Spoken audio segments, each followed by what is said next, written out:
Hi, my name is Evan Chang. I would like to talk about something that has taken a majority of my time, and something that I love to do, and that's music. Um, Not particularly playing the piano or playing the guitar, but listening to music. And there's no artist or genre that is specifically my favorite. And depending on the mood, I can range from Zac Brown band and country to Kanye West and rap and Taylor Swift and pop music. But what I like to talk about is why I like to listen to music. And obviously, other than the reasons of it being enjoyable and it's fun to listen to with friends and stuff, I think there's so much content in something seemingly so simple.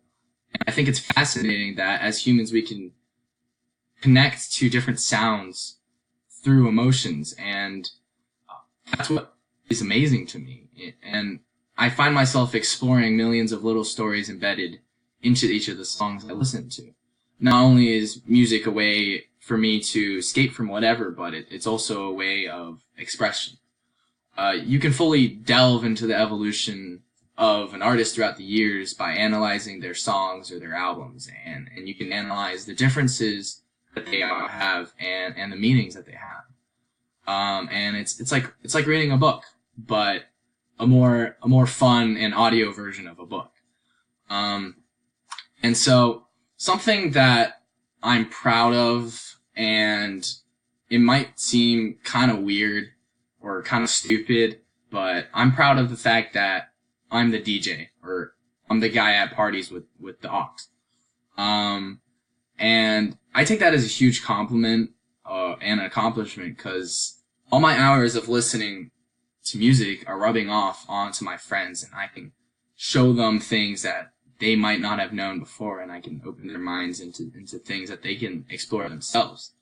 One thing that Spotify does at the end of every year is they wrap up everything that you've listened to throughout the year. And so they take your top artists and then your top songs, and they organize them, and they show you what you've listened to. And what I like to do is I like to compare things from previous years and compare them to the things I listen to now. And I can see from just some simple statistics of how much I've changed or how much I've progressed throughout the year.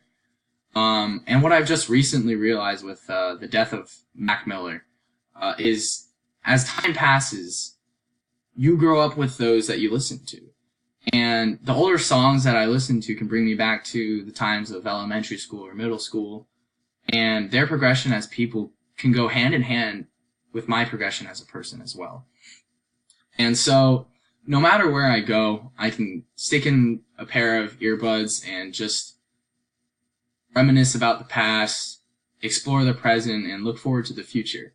So, next time you listen to some music, just think about the stories behind the words that they have, and there's something out there for you to discover. Thank you.